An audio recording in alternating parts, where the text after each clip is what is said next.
Some popcorn ready. This one's gonna be pretty long. Back in the late 1700s, early 1800s time period, there was a social movement liberating the modern world from the reign of control that religion and superstition had on the people. Essentially, after our darkest part on the precession of the equinox, we were really beginning to wake up. Started making new inventions that were rapidly changing the world. The industrial era was beginning. Because of this, we began to see that maybe religion as an answer was not in our best interest, and so the movement happened. We turned to science instead to answer our questions about the universe. The only problem with this was that we grouped in many things with superstition that we probably shouldn't have. Things like consciousness, intuition, human connection, paranormal phenomenon. All of it went right out the door with superstition, when in fact we've proven these things today to be real. So after 200 years of just going with the same idea about what's classified as superstition and what's okay to talk about, mainstream science is still going with the assumption that consciousness is just a part of the brain. They don't know how it works, they don't have a single rational explanation for it, but they keep on believing it. Why? Well, when we tossed superstition out of the door, even talking about it became taboo. It's just not done. Literally, the reason that it's tough talking about this stuff in the mainstream scientific community is because that's just the way science has been for 200 years. They won't have any of it, even though there are scientific institutions that prove that theory wrong. The field of noetics and the works of biologist Rupert Sheldrake and his colleagues have more than proven mass consciousness exists and is definitely not a part of the brain. Now, no disrespect to the scientific community, but that assumption that we're still holding on to has not gotten us anywhere. It's time we begin to question the decisions of our ancestors, because many of the things that we've been led to believe to be true simply is not. I'm not saying blindly accept all of the new stuff that's coming out nowadays, but we should at least put it on the table and be able to discuss it as a global community. One other thing before we get this rolling. I want to give an overview about what sacred geometry really is. Sacred geometry is the geometry of consciousness. It revolves around the idea that all consciousness, including human, is solely based on sacred geometry. Because it is, we can begin to see and understand where we have come from, where we are now, and where we're going. The universe is infinite. It has no beginning and no end. In both science and religion, creation is often discussed from a perspective of having a set or a specific beginning. In science, we call it the Big Bang. This is the theory that says everything in the universe was compressed to the point of a single, infinitesimally small particle. Something we would perceive as unity, and then rapidly exploded and expanded outwards and created everything in the universe. In religion, it is generally called creation, when God, or some all-knowing and all-seeing entity, being the only one imbued with such power, created everything, presumably in 6 days, before taking a well-deserved day off. Let's take a step outside the box for a second and put these two sides of this cosmic coin into a Vesica Pisces. As usual, the two enemies that never got along actually have quite a lot in common. Both say that the universe started with unity and expanded outwards. Both say that light was an important factor in creation as well. If at the beginning of the universe we were one essence and somehow became everything, then both are saying the same thing, that we came from the same source. But wait a second, how can we make sense out of that statement, the universe is infinite, if we are measuring it from a sense of having a beginning? And this is what we're going to talk about now. If we value the pursuit of knowledge, we must be free to follow wherever that search may lead us. The free mind is not a barking dog to be tethered on a 10-foot chain. Today, I want to talk about two specific energies that can be expressed through this image. The energy that flows here is male and female energy. Male energy is focused, and female energy is creative and random. Neither of them is greater nor weaker than the other, and both can be extremely powerful when fully manifested. Female energy is the land of unbridled possibilities, creative potential, and affecting the universe from within. Focused male energy takes direct roads from point A to point B. This energy can be as strong as a tank, accomplishing tasks and going where it needs to go with precision and without distraction. The important thing to know about this energy is in how they move. I'm going to use some super basic sacred geometry to demonstrate this. This is the Fibonacci spiral. We're going to be talking a lot more about it when we dive into the topic. For now, all you have to know is that it starts at 1 and flows outward forever in a very specific way and is present in all life everywhere. As male energy flows through the spiral, it goes from base point to point, from here to here, to here to here. It doesn't curve, it just goes straight where it needs to be.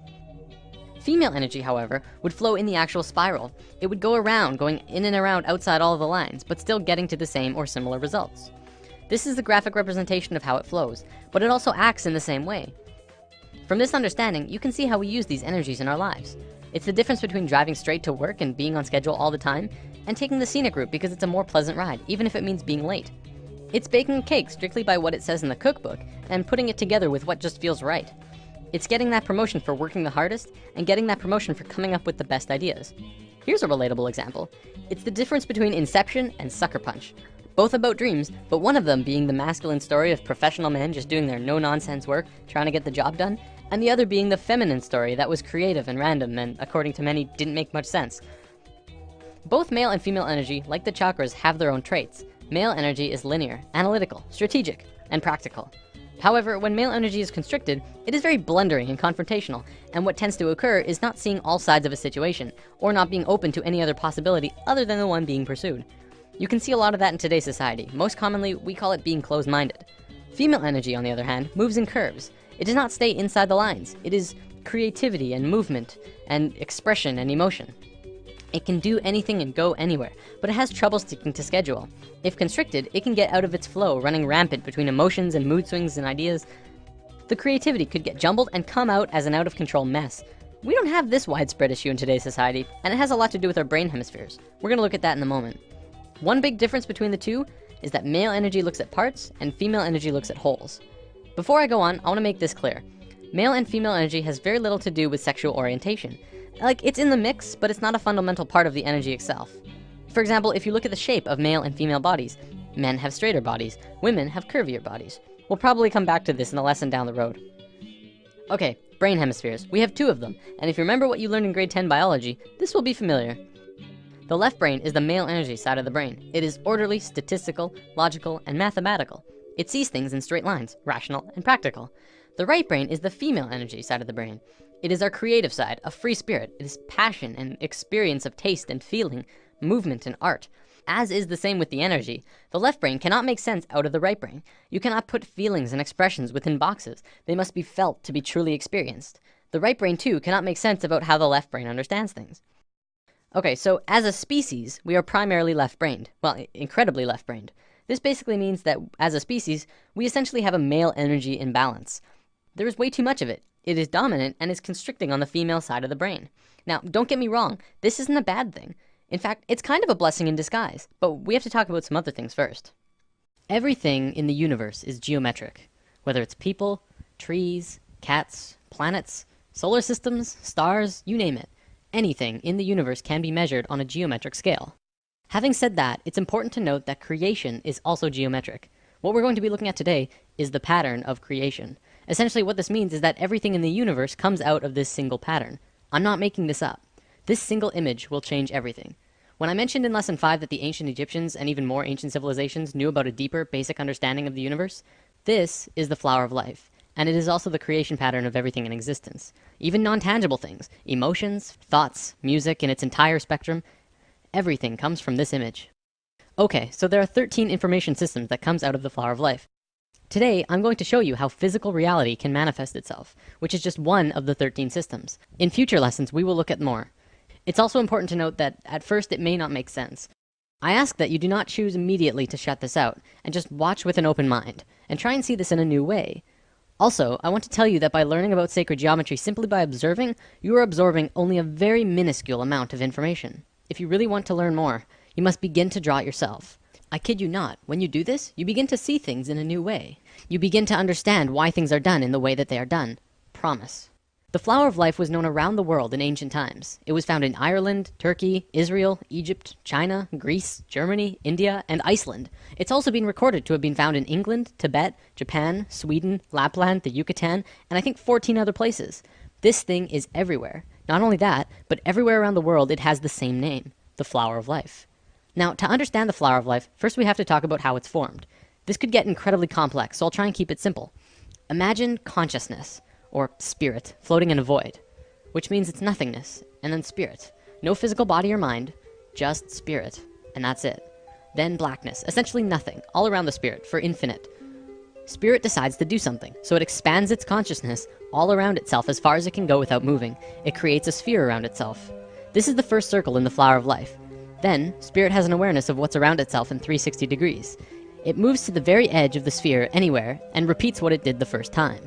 It creates this image, which also creates the Vesica Piscis. Within the Vesica Pisces is a vast and incredible amount of knowledge about width, proportion, depth. Also comes the square roots of 2, 3, and 5, which are all numbers that go on forever. But even more interestingly comes geometric information about light. We'll talk about that in a moment. Now, Spirit has no choice but to do it again. Spirit is flawless, and therefore it will move flawlessly, creating the next circle either here or here, exactly one radius away from the other circle next to it. Every time Spirit moves another sphere, more and more knowledge comes out of the image that is created. The first complete image to be formed is this. It has two names, the Seed of Life, or the Genesis pattern, and for good reason. Now, let's look at the book of Genesis for a second. Each of these movements or creations of circles can be seen as another day. On the first movement, the second sphere, it created knowledge about not only mathematical proportions, but light. The first sentence of Genesis says, "The earth was without form and void, and that the Spirit of God moved upon the face of the waters." In the very next sentence, God says, "Let there be light." The key here is in the order. The movement happened first, then light happened immediately after. Well, but what about the waters? Well, you have to remember that the Bible has been changed over time a lot. The ancient Egyptians would say that the way our modern Bibles begin creation is impossible, especially if you think about it from a physics point of view. Imagine a dark, infinite space that goes on forever and ever in all directions. You're just floating there with nothing. You can't really fall, but where would you fall to? From a purely physics or mathematical point of view, motion itself, or kinetic energy, is absolutely impossible in a void. You can't even rotate, because motion cannot become real unless there is one other object in the space around you. So the ancient Egyptians would say that before God moved upon the face of the waters, it would first have to create something to move relative to. So, Genesis pattern, after 3 spheres, you get the Holy Trinity.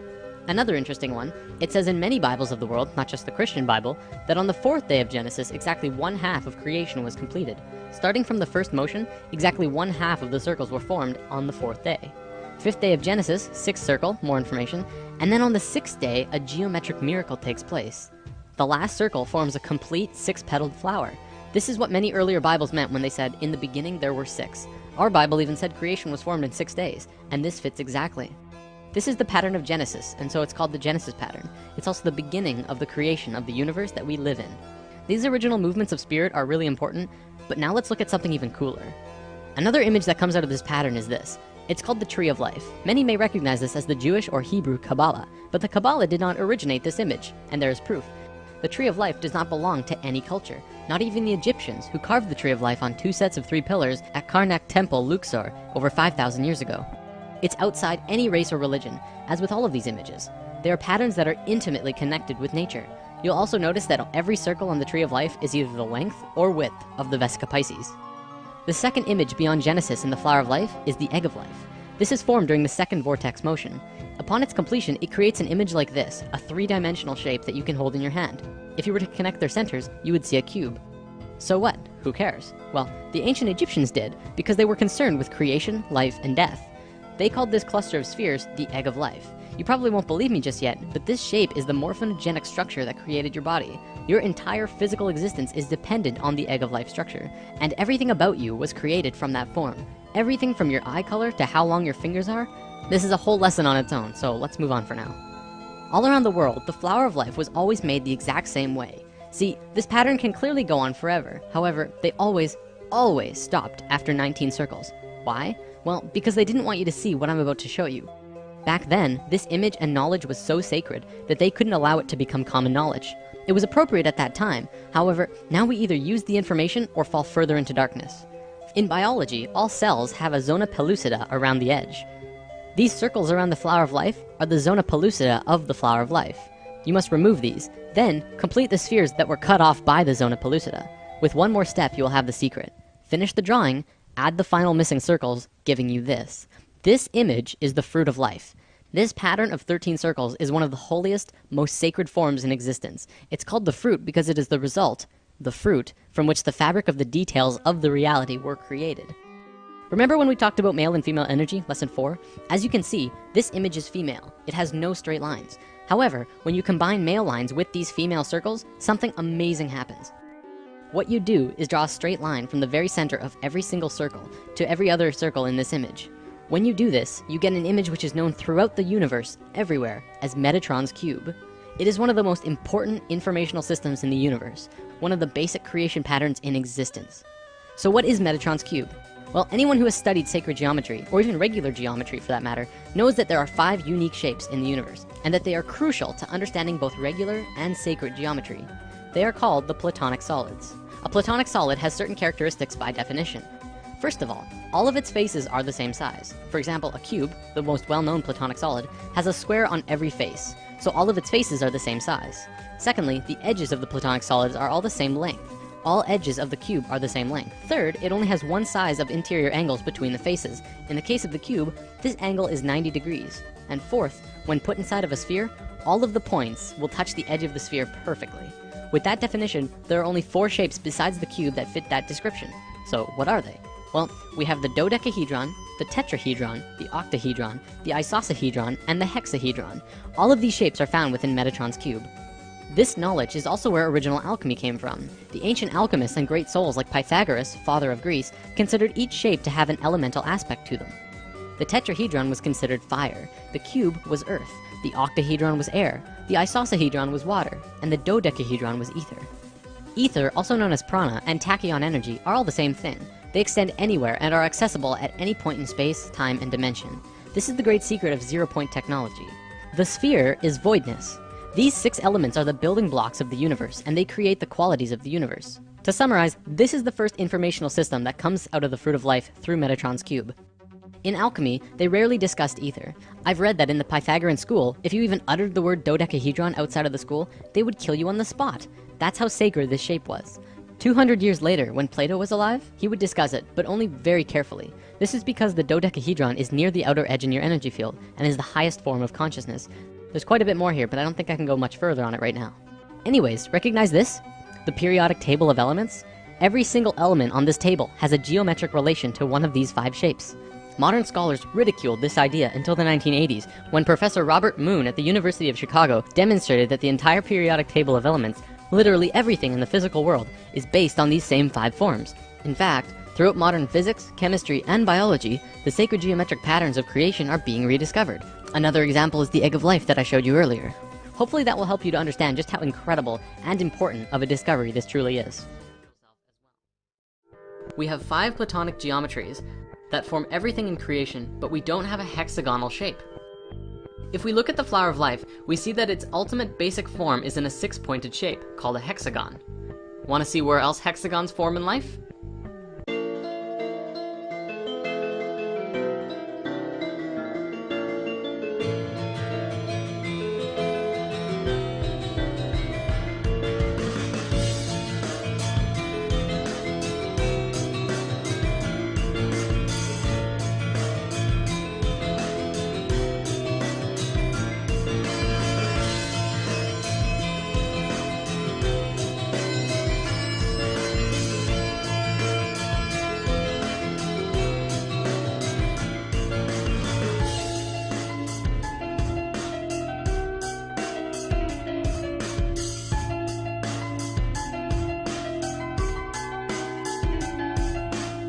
We have all of these hexagons, and yet there is no Platonic solid that is formed with a hexagon.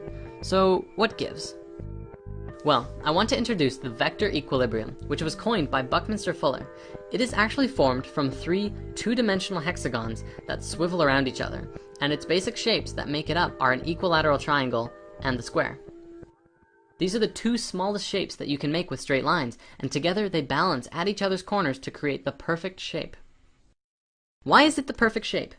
The reason is that every single line which is connected in this shape is the same distance away from every other point, including the very center of the shape itself. Not even the Platonic solids have that definition, which also makes this the most stable shape and polyhedron, and the basis of the 3-dimensional flower of life. Finally, the only reason it's not a Platonic solid is because it has both squares and triangles within it. Platonic solids are Platonic because each face is the same, which makes me think that other shapes must exist that are balanced between 2 different shapes as well, and construct everything in the universe. Now, in the comments or end credits, depending on where you're watching this, I posted links to a TED Talks video by Garrett Lacey, a particle physicist who tells us of an amazing discovery in the scientific field. I want to show you and talk about his findings, and then we'll look at dimensions after that. Okay, so Garrett has discovered that by examining coral, they found that each coral head has thousands of different polyps. These polyps are constantly budding and branching into genetically identical neighbors. Through performing heat experiments on these polyps, they were able to find that every single polyp is part of a whole, a single unit of being, but each one is experiencing its own reality individually. From their findings with the coral, they were able to look at quantum mechanics. See, the mathematics of quantum mechanics shows us exactly how our universe works, and we see that everything in the reality is just continually branching into new possibilities, just like the coral. As humans, we are individually experiencing only one of these possibilities, much like the individual polyps. What physics is telling us is that everything comes down to geometry and the interactions between elementary particles. Things can happen only when things are perfectly balanced. So Garrett starts showing us some subatomic particles and the things that make up electrons and protons and neutrons. We always consider these to be the smallest particle, but we never think about what's creating them. Garrett demonstrates to us how the particles that create point particles really work. He shows that when you plot them out in how they move, this is what they look like. At the tiniest scales of the universe, in how it works, is very beautiful. Now, look at this. This is one of the ways that these charges branch off from each other. As you can see, it flows in a hexagonal pattern, the same pattern that we found in the expanded flower of life. Then, if you rotate this pattern in 6-dimensional charge space, you see it forms yet another pattern. Many of you will recognize this as the shape of the Star of David, but its true name is the star tetrahedron, which maps perfectly over the fruit of life. This entire pattern created by the particles is mapped across over precise places on a 200-dimensional spherical shape scientists have called E8, of which also has a geometric shape. By rotating that shape as well, you can see how there are nearly infinite possibilities as to how these elementary particles interact with each other. The details of the reality begin to take form. Now, as this shape is rotating in 8 dimensions, you can see a myriad of different patterns here. Look at this one in particular. This looks a lot like Metatron's cube, doesn't it? At the heart of particle physics is pure, beautiful geometry. By now, you probably can begin to see where sacred geometry falls into this. Where do these shapes originate? Do they just come into being at random? Or does the first shape come from somewhere else? In lesson 6, we talked about the flower of life, the original, perfect geometric symmetry that created the universe. This shape, as we learned, is not only the root of all mathematical proportion, light, the platonic solids, but is also the source of every musical system in the universe, including systems both used and unknown to modern man. It is also the source of energy patterns and, well, everything. It all comes from the flower of life. I believe this is what is at the heart of what's forming every subatomic particle formation, and it probably goes at least a few levels deeper than what Garrett is showing us. Phi, also known as the golden ratio, or golden mean, is a very simple relationship. If you had a rod and were going to put a mark on it, only 2 places would mark the phi ratio, which is here or here. The length of A plus B is equal to the length of C. This ratio is 1.6180339 and continues on forever. If you multiply the length of C with phi, it will create the exact same image, only bigger. C and D is equal to E. This ratio could then span on forever, going smaller and smaller or bigger and bigger forever. This ratio is infinite. It has no beginning and no end. It is also believed that phi is the mathematical root of all other sequences. See, every mathematical sequence in existence needs a minimum of 3 numbers to figure out the sequence. Phi only needs 2. It is the only one. Similar to how the circle and square are the source of all shape, but we'll get to that later on. The next thing that you need to know is that this ratio is found in all life everywhere. Sort of. By sort of, I mean it's really Fibonacci, but we'll look at that in a moment. Look at your hand. Not only does each finger have its own ratio moving up each finger, which is phi to the next bone, but it oscillates back and forth from the tallest finger to the thumb. You wonder why the human hand is like that? It's based on phi. This relationship is found throughout the body in various ways, moving up the arms and legs, in your face, throughout the entire body.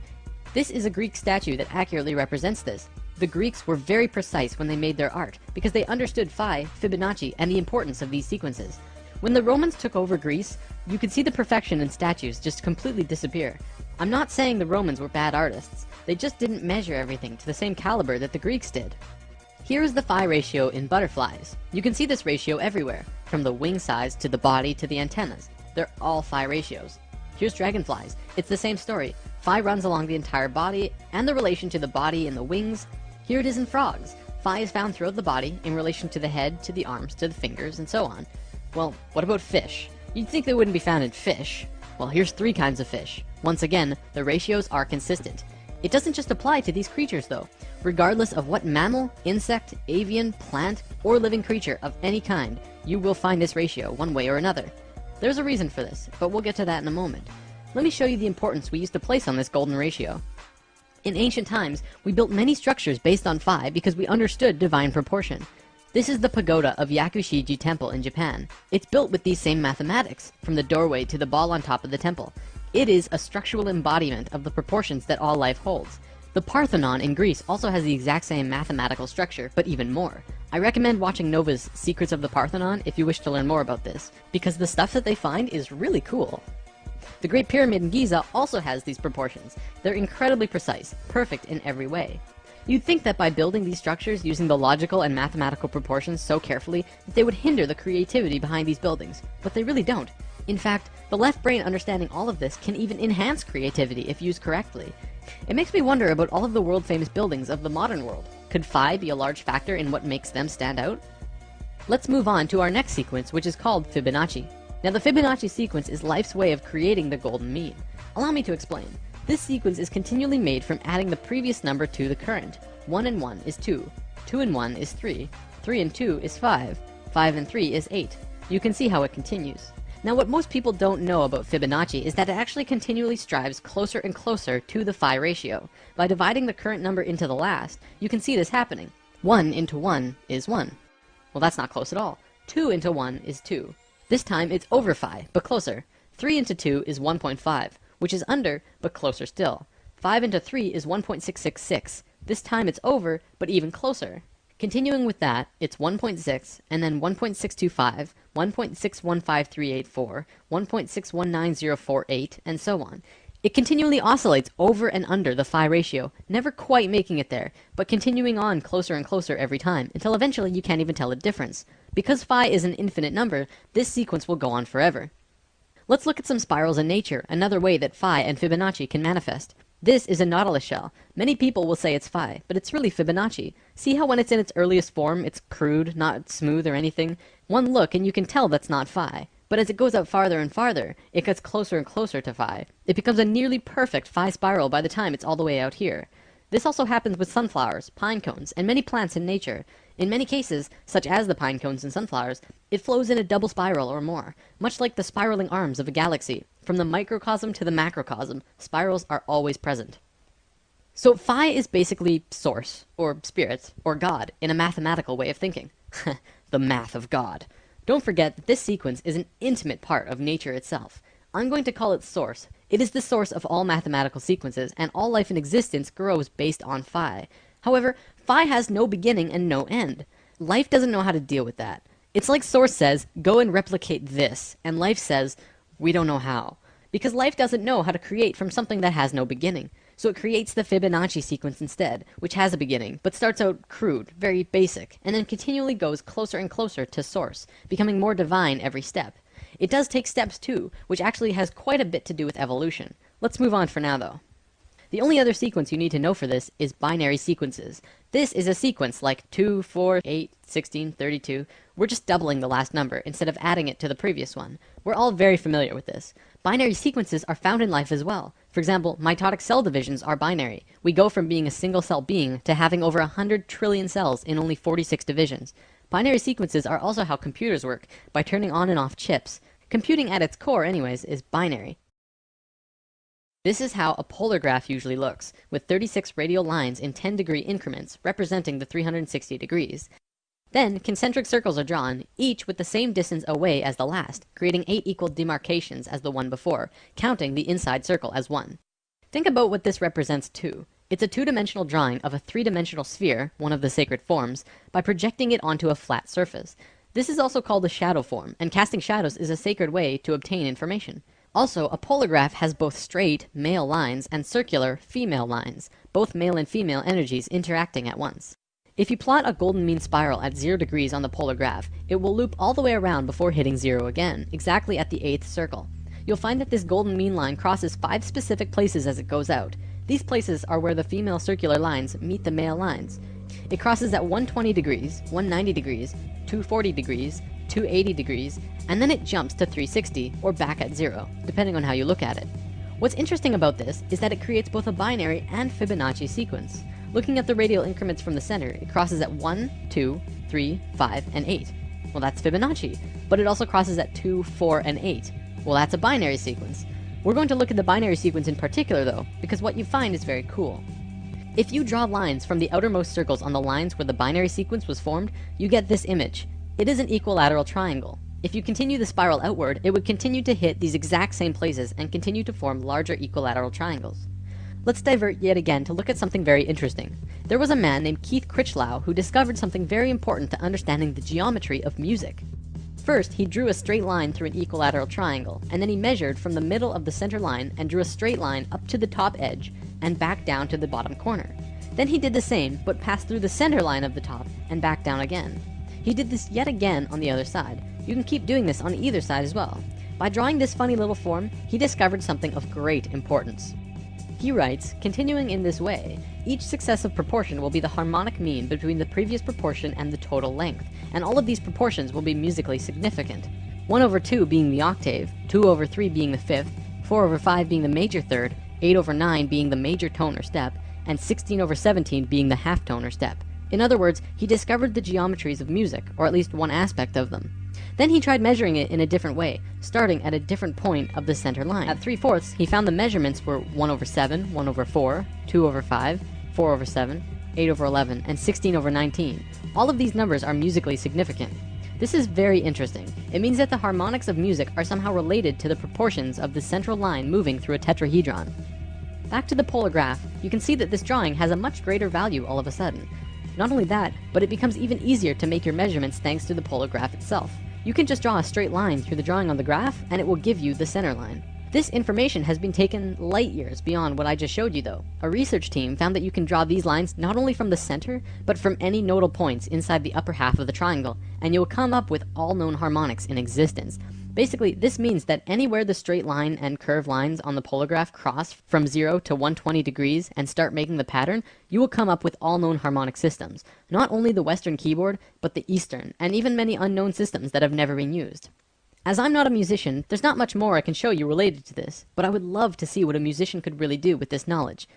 Remember when we talked about spirals in nature? They often travel in twos. Usually this is male and female. So on this polar graph, if you're going to copy nature, you don't just plot one spiral, you have to plot two. When you do that, it gives you this image, which is a star tetrahedron inside of a sphere. We mentioned this in lesson 7, and this image is more commonly known as the Star of David. Do you remember the face on Mars? NASA obviously tells us that it's just a random formation on the surface of the planet. But right next to the face, there are also a few pyramids and other anthropomorphic structures. I know what you're thinking. Why on earth would I bring that up all of a sudden? Well, Richard Hoagland and his colleagues have spent a long time researching and deciphering a message on the surface of the red planet. Want to know what that message was? It was a star tetrahedron inscribed in a sphere. Holy balls, right? It's pretty crazy, and very eye-opening now that we have this information about what this really means. Inside the star tetrahedron, another one fits perfectly. We can continue to put more and more star tetrahedrons inside or outside of the other star tetrahedrons, the same way the golden mean spiral can wrap around the polar graph infinitely big or infinitely small. You'll notice that this smaller tetrahedron also happens to fit perfectly around this sphere. Well, check this out. If you put this same size sphere centered on the point of every single star tetrahedral point, guess what suddenly reveals itself?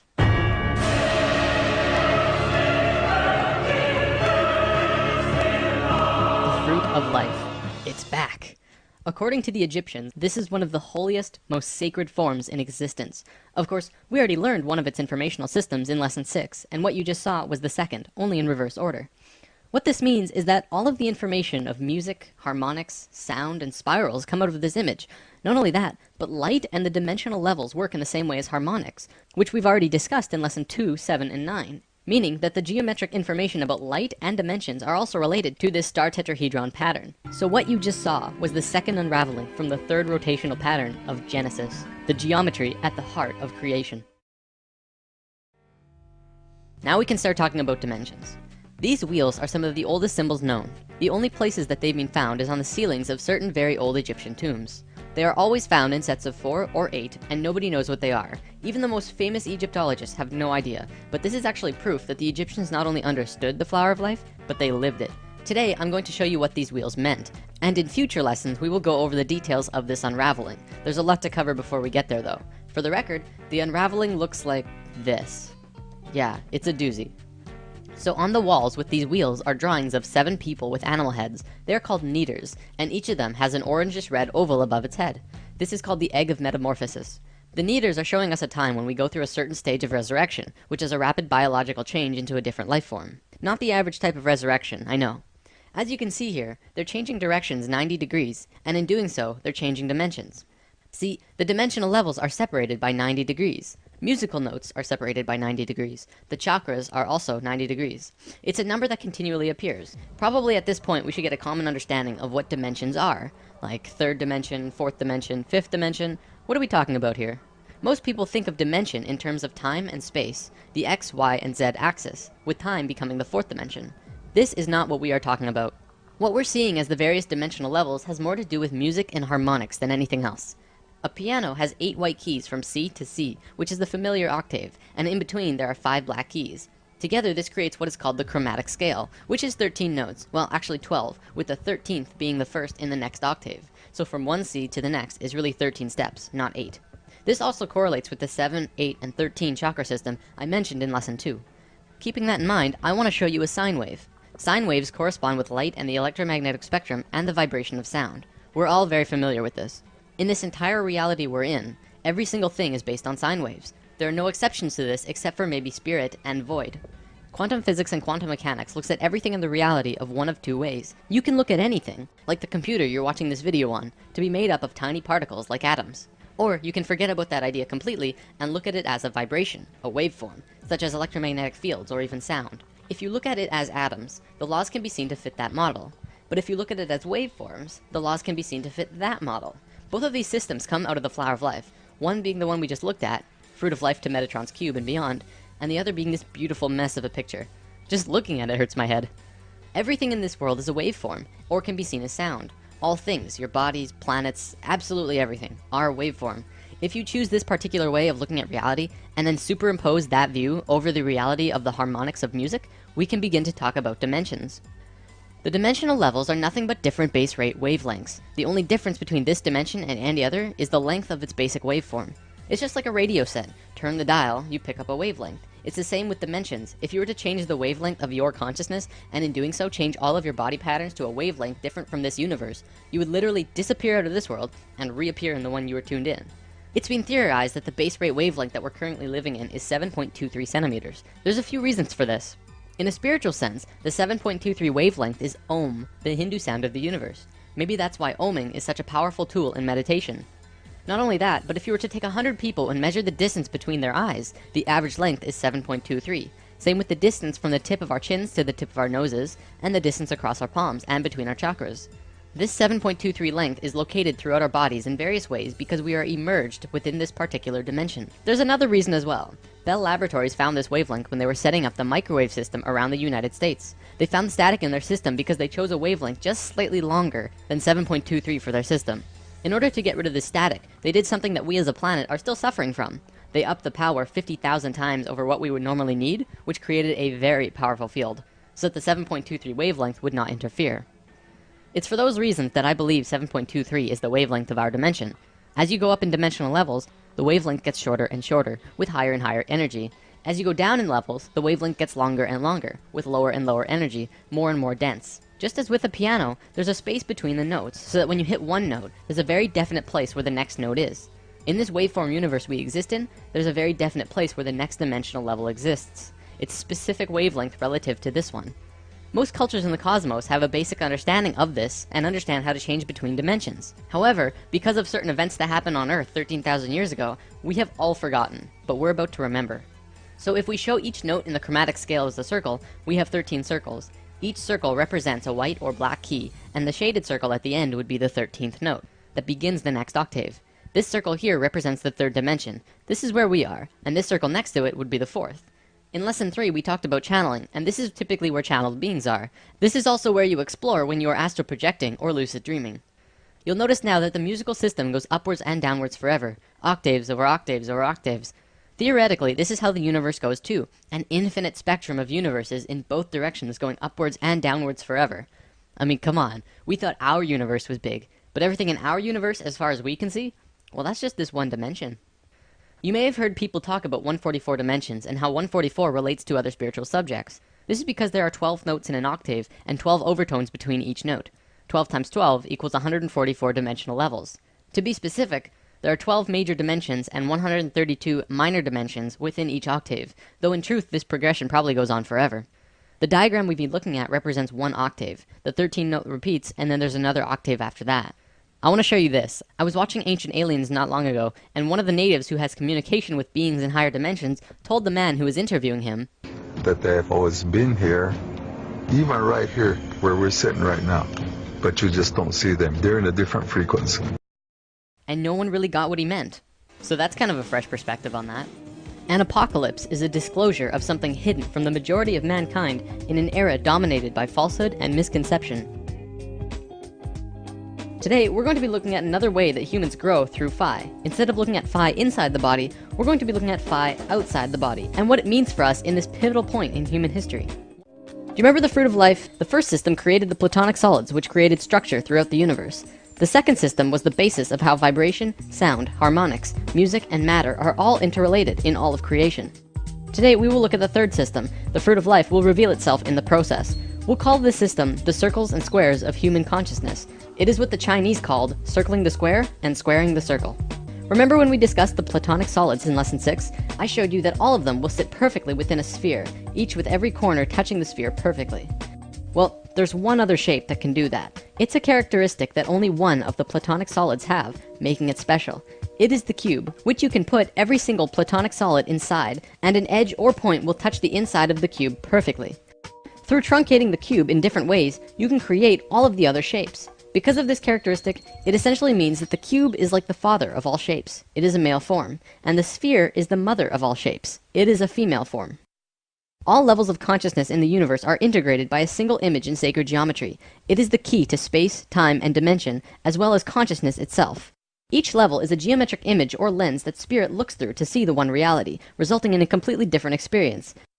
In the case of humans, this image is the circle and square. This is what Leonardo da Vinci was doing when he drew this drawing, and I'm going to show you what this circle and square combination mean. If you put a circle inside a square perfectly, and then continue to put another circle and square, each with the same diameter, one radius away on all sides, going outwards, you get a drawing that looks like this. You'll notice that with the first circle and square, they fit perfectly within the other. This also happens with the second circle and square. However, then the squares begin penetrating circles. The male form begins interacting with the female form. Why is this important? Well, the circles and squares begin to equate the phi ratio. See, when the circumference of a circle and the perimeter of the square are equal, this equates the phi ratio. So as you can see on this diagram, on the fourth square and the fifth circle, it begins to create the phi ratio. It's close, but not perfect. It's only a 0.6 difference. I'm measuring in radii, by the way. The inner circle has a radius of 1, so it's 2 radii across. The next is 4, and then 6, 8, 10, and so on. So the one we just looked at makes a close phi ratio, and then it moves out of sync, staying out of sync for a bit, and then bam! Again, it moves into yet another phi ratio. This time, the difference is only 0.52, even closer to perfection than before. This will continue on forever. If you were to continue this drawing outwards to infinity, each time it would go into sync, drop out of sync for a few circles and squares, but then eventually hit phi again closer than it did the last time. Right now, there are 3 primary levels of consciousness that we are going to be talking about. They are essentially who we were, who we are, and who we will be. We'll call it the first, second, and third, so that it's easy to understand what we're talking about. The ancient Egyptians were very concerned with these 3 levels as well, and much of their culture was based on this information. Each of these levels has their own geometric lens too, which look like this. We'll come back to these soon. This is the first level of consciousness, and this is the third. We are on neither of these 2 phi levels on this circle and square chart. Where we are, the second level of consciousness, is here. We are on the 5th square relative to the 6th circle. For quite a while now, I've been saying that we're at a disharmonic level, and it's something that we're passing through as a species. Now you begin to see the bigger picture of what I meant. The reason it's disharmonic is because it does not equate a phi ratio, not even close. Disharmonic levels are important because they bridge a gap between the divine, pure levels. However, when a species is here, it has to get in and get out as fast as possible, or else they will destroy themselves and everything around them incredibly quickly. You can see this happening all around the world today, because we're at the very end of it, and everything is crashing down on us. We've discussed this all before, notably in the intros of lesson 1 and 2. So the reason that we're on this circle and square combination and not the 6th square relative to some other circle is because of this. If you take the square and rotate it 45 degrees, it actually creates a bridge. It connects us from 2 harmonic levels of being. We're moving from one state of being to the other, this time even closer to source. This is a very exciting time for us. Oh, let me show you this too. This is how the Great Pyramid is set up. This chamber here is called the King's Chamber. If you cut the Great Pyramid horizontally at the King's Chamber, which was the main initiation chamber, and rotate the top half 45 degrees, it makes the exact same image as our level of consciousness. There's a reason for that. The Great Pyramid is the key instrument in allowing humans to reach the third level of consciousness, both as a species and individually. In fact, that's part of the reason why the Great Pyramids were created in the first place. Let's talk more about these levels though. So what Leonardo was drawing was actually the first level of consciousness. See how he hid lines in this drawing? If you complete this grid, it creates an 8x8 grid. This is the same 64 square grid found on the first level. Measuring in radii, this grid is 8x8. However, the circle has 10 radii across, so we'll call this first level an 8x10. This is where we were. The first level is the first time self-aware consciousness began. The second level has 10 squares across the large square, and a 12 radii circle, so we'll call it a 10x12. This is where we are now. This level is the third level, which is also called Christ consciousness. It is a 14x18. Now, there's always a reason for everything in sacred geometry. Nothing, absolutely nothing, happens without a reason. Everything is connected. Out of the whole spectrum of possibilities, why did self-aware human consciousness begin when the fourth square went into harmony with the fifth circle? Well, let's overlay the fruit of life over our first level for a second. Look at that! It exactly fits the fourth square and fifth circle perfectly. Do you see the perfection of life? The fruit of life pattern was hidden beneath this pattern all along. They're precisely superimposed over the other. In a right brain way, this is how to explain why consciousness first became self-aware between the fourth square and fifth circle. This sacred image was part of the pattern. The fruit of life was completed at the precise moment that the phi ratio first appeared, and when phi appeared, consciousness had a way to manifest in a new way. Throughout time, many scholars have tried to figure out the secret meaning behind what Leonardo meant with the Vitruvian Man drawing. He was showing us human consciousness. This is where we were, the first level. There is a man who did draw our level though. Da Vinci was studying the works of a man named Vitruvius, who lived 1400 years before Da Vinci, hence the name Vitruvian Man. Vitruvius actually drew his own drawing of consciousness as well, and this is what it looked like. The circle and squares in this one are hidden, less obvious than the Da Vinci drawing. Regardless, they're there, and this is the current circle and square combination around our bodies. This drawing also contains the exact proportions of the Merkaba, which is an important energy system outside of the body, similar to how chakras are an energy system inside the body. This image also contains the diamond that perfectly contains the man from head to feet. This is the same image we saw in the consciousness chart, as well as the Great Pyramid. Further proof that this was what Vitruvius was demonstrating to us when he created this image. So here we have drawings of the first two levels of consciousness. From what I know, there is no drawing of a third. If there is, it's sealed up, locked away somewhere, and is probably one of the most sacred drawings in existence. Alright, I know talking about geometry all the time can be a little daunting. So many circles and ratios and everything. If this is something you want to learn more about, I'm providing the Flower of Life books and PDFs in the comments. This information is found at the very beginning of Volume 2, and much, much more. I could probably do 4 or 5 lessons about the geometries of the human body and still not run out of things to talk about. But it's there for you if you want to learn more now. For the last portion of today's lesson, we're going to talk about some recent findings in modern science. As we just saw in the geometry, we are currently in a disharmonic state of being, but we are just about done with it. In doing so, we are moving into a new state of being. We are transferring from the second level of consciousness to the third, also called Christ consciousness. If we look at evolution in Earth's history, we always seem to make random jumps. There are always missing links in the evolutionary chain. Scientists say that we just haven't found all the fossils, and creationists say that God did it, and therefore it's part of some divine plan. But looking at what we just learned about consciousness, does it not make sense that evolution and creationism are just two sides of the same coin? Consciousness moves through different states of being, constantly moving closer and closer to divinity, to Phi. Every time it reaches a new stage, it makes a rapid biological change into something new, like what we're doing now. This is what the ancient Egyptians called resurrection, which we mentioned in lesson 7. So, if we're really going through an evolution of consciousness, what's happening inside of us? Surely, this would mean that there are also biological changes happening to us at our core level, right? Does modern science see any big changes that they're afraid to tell the general public because they think it will cause a panic? Short answer, yes. Long answer, we are changing. Scientists have been studying this for almost 10 to 20 years now. Several years ago in New Mexico, there was a convention of geneticists from all over the world with the main topic of discussion being DNA mutations. Scientists acknowledge that we are changing, but the end result, they do not know. Through sacred geometry, we begin to actually see where we could be going. With 12 strands activated, you have 10 times as much information available to you than you do with just 2 strands, as we do now. Not only that, but the 12 strands work in sync with the 12 chakras, providing an immense amount of energy into the body. We are about to become super beings, enabling us to understand and do things that currently seem paranormal, bizarre, or downright impossible. From the article The Bigger Picture by Suzanne Thorpe Clarke, we are being changed physically from carbon-based beings to crystalline-based beings. This is interesting because I've actually heard this from various channelings now, ascension and transformation into crystalline at our core. First the psychics were telling us this, and now we have science backing it up. What we know for sure is that we are going through a shift. In almost every ancient text and Bible, it speaks about a great shift and awakening. The Bible speaks about the coming of Christ. This is interesting actually, because Christ is the name of the third level of consciousness. I didn't just make that up. We are moving into Christ consciousness, which means not that Jesus is going to show up with a big "Ay!" but we are actually moving into the level of conscious understanding that Jesus had. It is the coming of Christ through the human species.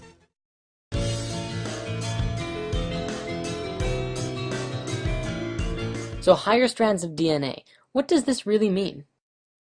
The portions of the DNA chain that science has presently identified as the double helix represents only the surface portions of the chemical, elemental, and electrical components of the active DNA strands. Science has yet to understand the multidimensional spectra of DNA manifestation, though we are beginning to remember. The human DNA imprint will always appear from external analysis as a two-strand double helix configuration in 3 dimensions. What is not understood is that within the double helix there are, and will be progressively more, additional double helix strands which fuse together. As our understanding evolves into the multidimensional spectra, the understanding of the structure and function of DNA will progressively advance. A team of Russian researchers working with DNA started a project to progressively learn more about DNA by combining forces with linguists, and have dived into the unknown of the 90% of junk DNA which we currently embody. Their findings are evolutionary. According to them, our DNA is not only responsible for the construction of our body, but is also used as data storage and in communication. They learned that the 90% of DNA follows the same rules as all of our human language. The way that sentences, paragraphs, and chapters work in a book is the same way that our DNA works.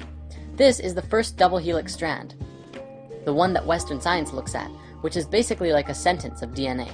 However, if you step back and see the bigger picture, you begin to see the paragraph. Stepping back further and you see the chapter, and so on. These larger and larger strands span through the different frequencies of reality, the different dimensions, which makes them harder to find in our modern science. Western science, instead of looking at DNA like this, we're cutting out pieces of DNA from here and adding them over here, which is similar to picking out words in certain sentences and putting them with other words in other sentences to see if they fit together and can make a new energy, a new idea. This is the nature of our junk DNA, of which Western science just didn't understand for the longest of times. The DNA isn't junk, it's just misunderstood, and also not as used right now because of our dense level of consciousness.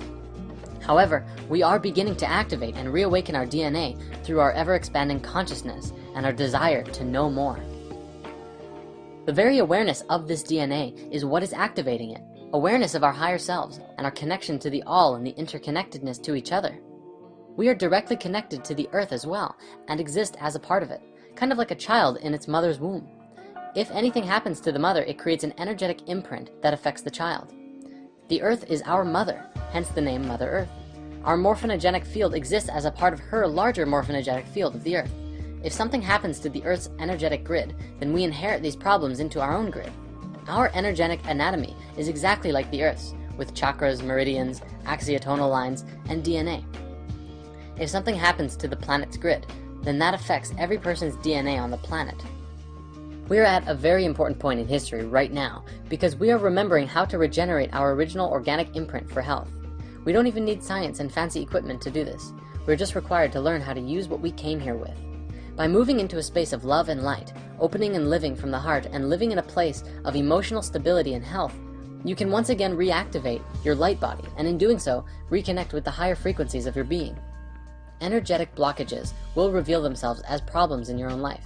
Depression, anxiety, temper rages, or personal problems in your life which are causing stuckness or driving you down a path of chaos or disruption are also energetic blockages.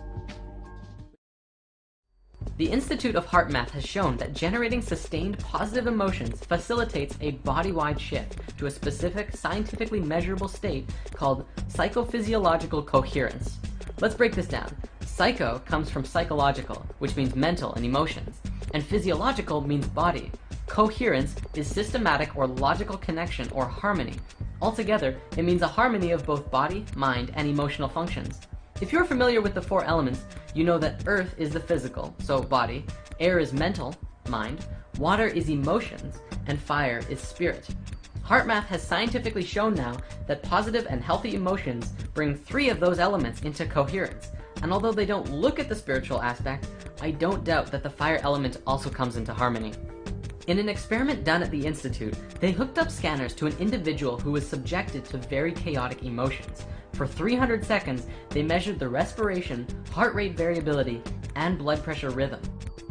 After this time, the individual on the scanners did a technique on himself which they have dubbed the HeartMath Quick Coherence Technique, which activated a feeling of love and appreciation.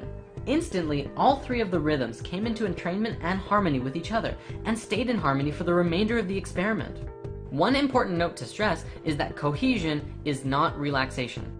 The process of relaxation is a low energy state in which the individual rests both body and mind, typically disengaging from cognitive and emotional processes. In contrast, coherence is experienced as a calm and balanced, yet energized and responsive state of being that is optimal for mental acuity, focus, problem solving, and decision making, as well as the physical activity and coordination. So coherence is the natural state you want to be in all the time. Unless you're relaxing. That's good too. So how does one get into this state of cohesion? Breathing. Your breath is intimately connected to your heart rate and your heart in general. And if you ever find yourself in a very chaotic mental state, take a few seconds to step back of what's causing the chaos and focus on your breath. Take long and deep breaths. The Institute of HeartMath doesn't put too much focus into particular breathing techniques, but they put an emphasis on using your breath as well as positive and loving emotions to bring you back into a state of cohesion. They say that it's not super necessary to put focus on your breath all the time, but it is very helpful to bring yourself out of chaos and back into alignment. From a spiritual perspective, and if you're working towards that, breath is very important. However, breath is another huge topic, and I personally recommend focusing on your breath during meditations. Focusing on breathing and your heart is a beautiful way to move into a silent space during meditation and deeper into yourself, all while sustaining the same healthy emotions. Now, throughout ancient history, across many religions and belief systems, the heart was always considered a center of the being, the source of spiritual wisdom and insight, thought, emotion, and connection to the divine. The ancient Egyptians believed that all thought and life was done from the heart, which is why they threw away the brain after the pharaoh died, but they left the heart in the body. They felt that the being would need it in the next life, so they left it there, but the brain was useless. Western scientific thought places the heart as just a pump. However, in the last several decades, science has begun to go full circle in realizing and understanding what these ancient civilizations knew and taught. In the field of neurocardiology, scientists have discovered that the heart possesses its own intrinsic nervous system, a network of brain cells with over 40,000 neurons.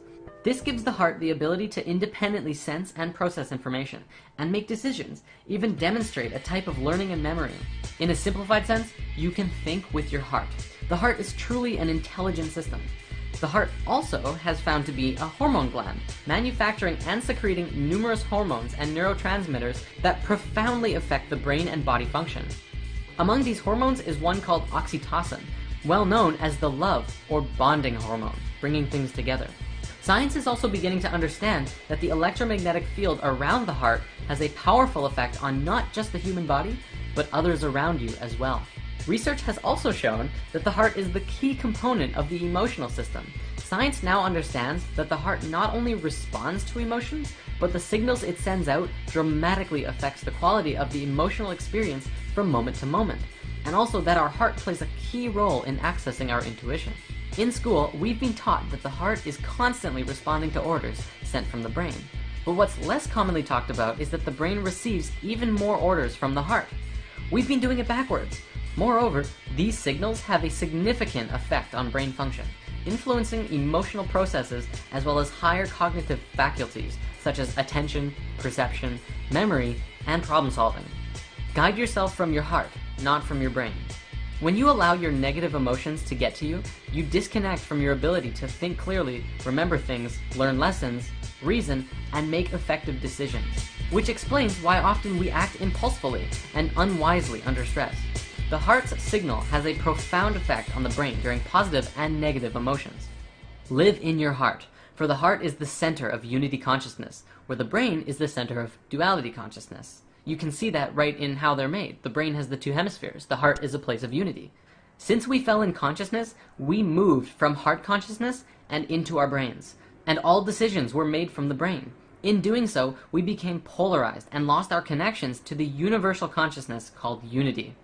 This shift in consciousness we are experiencing now is a movement from the brain and back into the heart, where we will once again know and understand the universe and unconditional love for everyone and all things, regardless of who they are or what damage they've done to themselves or others. And this is why the heart is so important right now. Live in your heart.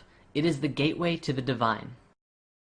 The torus is a very fundamental part of nature. So fundamental, in fact, that science is now seeing that everything moves through this form in one way or another, including ourselves.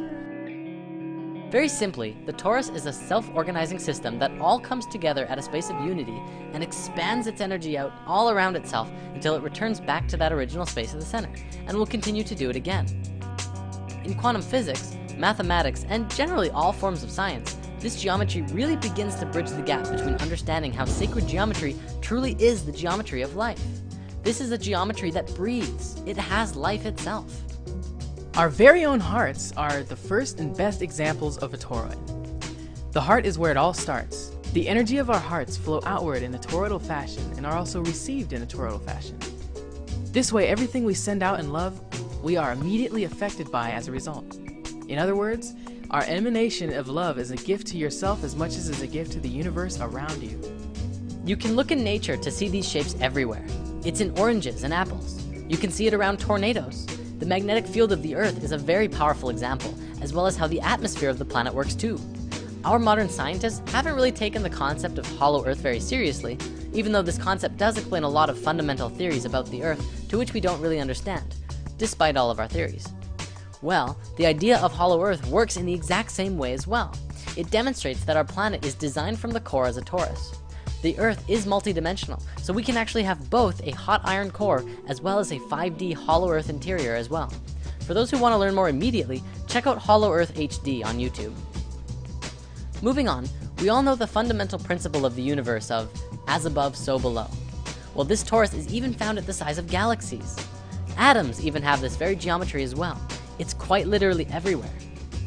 From this basic expression demonstrates how life ought to be.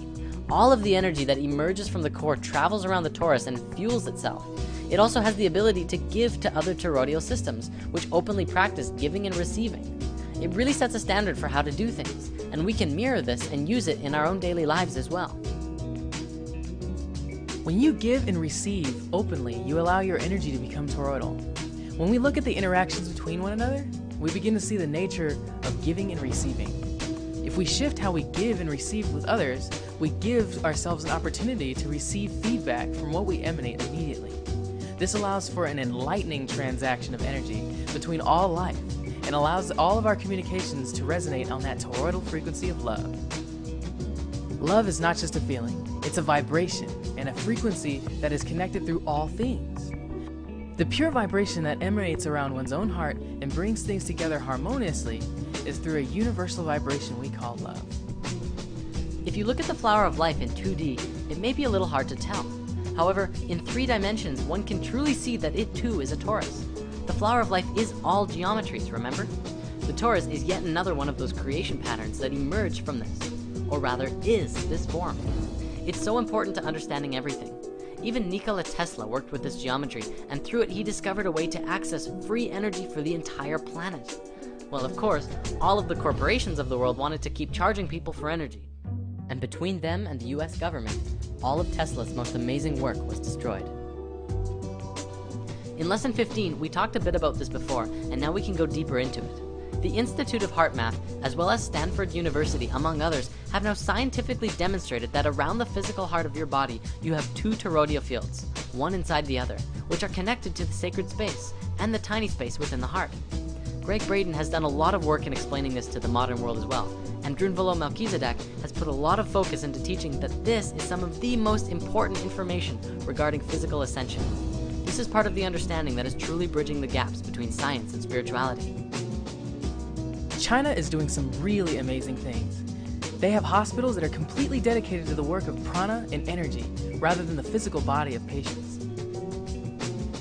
In one experiment in a Chinese hospital, we see how the science of mantra is used to remove the cancer tumor of a woman in just 2.5 minutes. A mantra is a sacred sound or chant that acts as an energetic formula for prayer or meditation. Mantras allow for us to connect to our source and emanate an audible frequency that focuses our mind to the sound and thus inwardly back to the source. When chanting from the heart, these doctors allowed themselves to focus on the reality that this woman was already being healed.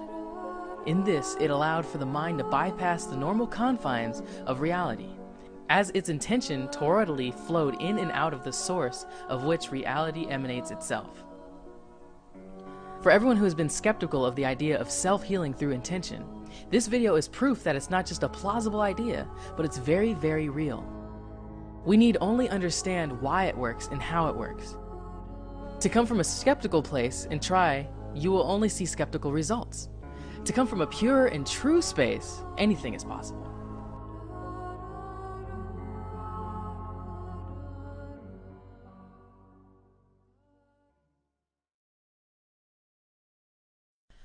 Nassim Haramein has made a documentary recently called Black Hole, which we did discuss in Lesson 18.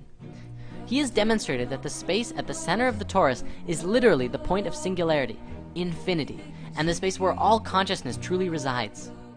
The source of the source field, and a space where all things are connected. In our modern physics, we don't really take consciousness and life into the scientific equations.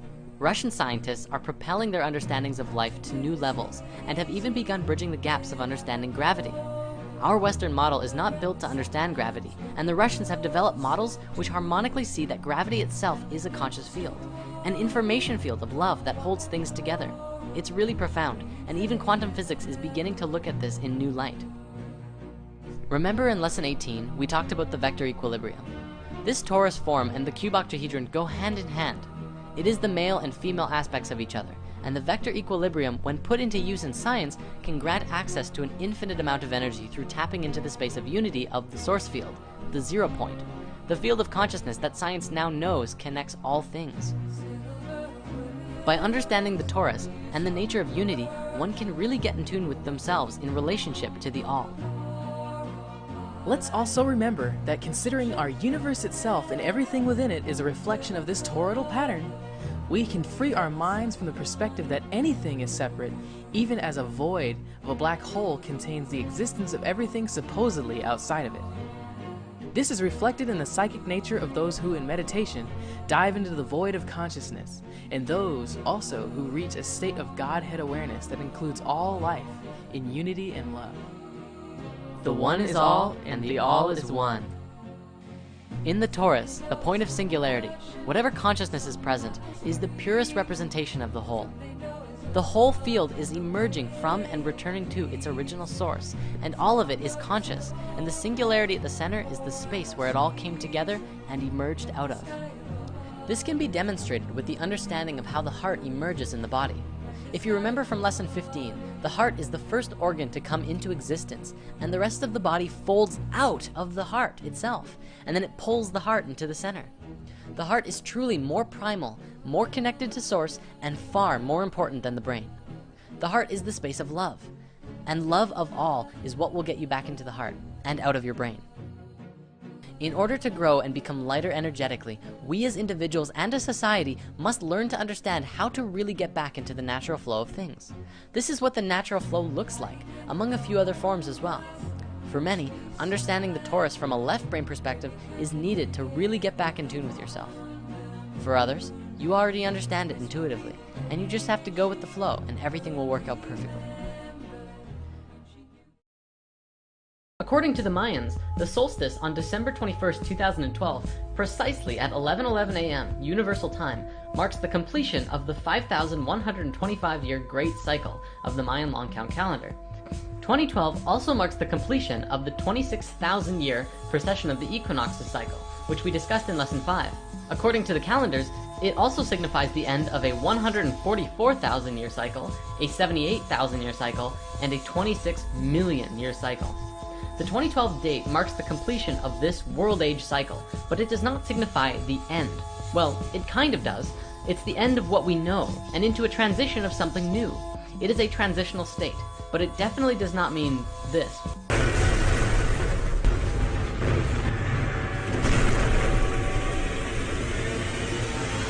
We need to understand that the 2012 prophecies are signaling to us to wake up and realize that these times on Earth are very important. We are living in a landmark time in the history of this planet. We are collectively, as a species, approaching a crossroads that is calling out to us to participate in our fullest capacity. Let me show you a diagram to try and demonstrate just how important this is. First, this is how DNA works. See how you can basically map it out like a story? Here's the beginning, which could be seen as creation, or start of a cycle. And then it moves outwards, expanding and moving into all potentials, until it reaches its peak in the middle. It stretches far out and then begins moving back towards the center, back to its source. But it will be a new space that it now exists in. Then it returns back to a center point, where it ends, or transitions, into a state where it expands out once more, continuing its infinite cycle of expansion and contraction. One could also say that it moves through the chakras, moving from a low frequency to an incredibly high frequency, where it will unite and transition out once more. Now think of the human species like this, and 2012 being that point of unity where everything comes together, right before starting off again and expanding out into something new and different. This is basically what's happening right now on Earth, but there's a catch. We have absolutely no idea how we're going to expand out, because there are so many potentials with what's happening on the planet right now. Cycles are everywhere. The way in which we live our lives is made up of cycles. We have both biological cycles and technological cycles. Biological cycles exist naturally as a part of the creation process of life, and technological cycles are cycles that we have created and superimposed over top of these other cycles, as a way of measuring and understanding the reality that we are a part of. Time is a perfect example of this. It doesn't really exist on its own, it has no life of its own, it's simply a measurement of some other cycles. So you could think of it as a measuring tool, such as an hour worth of this, or I'll meet you at 6. In the past, we might have said it differently. Let's gather again at the second moon cycle. Let's get more into examples of technological cycles. Take, for example, our calendars, seconds, life cycles of video game consoles. Some of them, like our year-long calendar count, is our interpretation of a natural cycle, the Earth spiraling around the sun. Others, like video game consoles, are completely based on our modern world, current technology, the economy, buyer's demand, and what have you. Biological cycles are nature. They happen in relationship to each other, and are much more harmonic than the cycles that we've created. They are natural. The tree doesn't think, is it time to bear fruit yet? I'm just not sure. I think I'll hold off because I'm afraid no one's gonna eat the fruit, right? In nature, the tree just doesn't. It knows by its inherent instructions what it's supposed to do. It's by its natural design. Other cycles in nature are like solar and lunar cycles, the 4 seasons, and bears that hibernate. Notice too, with the information from lesson 16, you could map it like this. There are smaller cycles within the larger cycles. Like our celestial cycle, we find it broken up into the 4 seasons, and inside that, we have the cycles of the rest of life on Earth, all doing their thing in relationship with each other, which are both influenced by and influence the larger cycle. Sometimes it may not seem like the smaller cycles have no influence on the larger cycle, but just imagine the story of what happened to the Martians on Mars in the Human History movie. I'm not saying that this is exactly what happened, but if the actions of the individual beings changed the evolution of the planet that ultimately ended up in the destruction of the planet, well, that would be the smaller cycles influencing the larger cycles. You know, it's just an idea. We also have cycles within our own bodies, such as breath, drinking water or liquids, and eating food. These cycles are a lot harder to map out because we are the ones who decide when we eat, what we eat, and how much we eat. But it actually does create effects on us throughout our days. Once again, those smaller cycles have an effect on our larger day-to-day cycles. Interesting. Our interactions with the 4 elements are constantly cycling. Fire, for example, is prana, which is happening all the time, more frequently than breath, drink, and food. You can see how these cycles become more dense and happen less often. You breathe more than you eat. Air is less dense than solid food, and so it stands to reason that a dense cycle has a longer duration. As you breathe in, you ride the sine wave up, and as you breathe out, you drop the sine wave back down. As you go about your day, every hour, minute, and second, you are breathing. And if you created a healthy breathing cycle for yourself, then the other cycles you are experiencing, the larger cycles, would become more harmonic naturally. If you change the cycle of your breathing, if you alter it to accommodate technological cycles, such as pollution and obesity, then once again the result is a cycle that is less harmonic with the natural order of things. Some call this dis-ease, the opposite of a natural cycle, which flows with ease. Of course, you can always correct a cycle that is in disease. Sure, it may take some time, but enough steps in the direction of a natural cycle do eventually get you back in the flow. If you start your day in a healthy way, at the start of the morning, then the rest of the day will flow that much more harmoniously. If you wake up with the sun, you ride the wave of the entire day and are more in tune with the day itself. This was a hard one for me to get and put into practice, because I always used to love sleeping until noon. If you think about it, there are different things adapted for different parts of the day. Cats can see in the dark, so it makes sense that they're night animals. I have trouble seeing in the dark without superimposing a technological cycle over top of it, so maybe I should be sleeping. What I mean is lights and night goggles. Artificial light is a cycle of electricity, a technological cycle. There are positive and negative swings in the cycles. What I mean when I say positive and negative is the presence of something and the presence of the opposite of that thing. Such as with a magnet, you have a positive end and a negative end. One is pulling and one is pushing. Plus or minus, male and female. A lot of people think that negative means bad and positive means good, and that's not always the case. We're actually going to touch on that closer to the end of this video. A better way to look at it is male and female. Positive is male and negative is female. And don't get caught up on that positive is good and negative is bad. Women are wonderful. And in fact, in gender, everyone has both male and female energy, not just one or the other. It is the essence of giving and receiving. The best example I can give you is night and day. It's that simple. When we don't allow the cycles to flow in their natural order, we often create things that feel uncomfortable over and over. Sometimes we call it things we don't want. It's actually a sort of short circuit in the cycle, or a loop. The positive looping back on itself, or the negative looping back on itself. It's not supposed to be a loop. There needs to be a crossing over of the male and female energy. That's what creates the infinity, the oneness that we've all been feeling and talking about. Now, of course, we've also made the connection before between what we have described as cycles, this form, and the structure of DNA. This is the instruction set for the building blocks that make up our being. As we increase our awareness of these instructions and understanding, we can transcend our 3D perspective of reality and shift into an awareness of the interconnected causality of all of the planes of existence. There's a little trick here though. Understanding and awareness are not necessarily the same thing. Just as the tree does what it does without needing to understand, without a brain, so to speak. Understanding is not required for the instructions to be followed. That simply means that sometimes the brain just gets in the way of the natural flow of the cycles, the natural knowing that comes through your heart. On that topic, I have something important to share. There's a lot of people who like to talk about life from this new age perspective that everything is just love and light all the time, and that if we just think happily, even when things aren't going very well, we'll be fine. In fact, I realize how I might have even propagated that idea in earlier lessons, and flat out said it. Now, this idea isn't wrong. It is, however, only half of the equation, half of the cycle. And if you recall, without the other half of the cycle, we have a loop. Think of it like a flowing river. If you cut off the flow, such as with a dam, it kills everything on one side by stopping the flow, and everything dies of dehydration. And the other side becomes drowned in a loop which gets bigger and bigger, until eventually it must break. And so, yes, we should strive to create a life for ourselves and each other that is filled with love, joy, and excitement.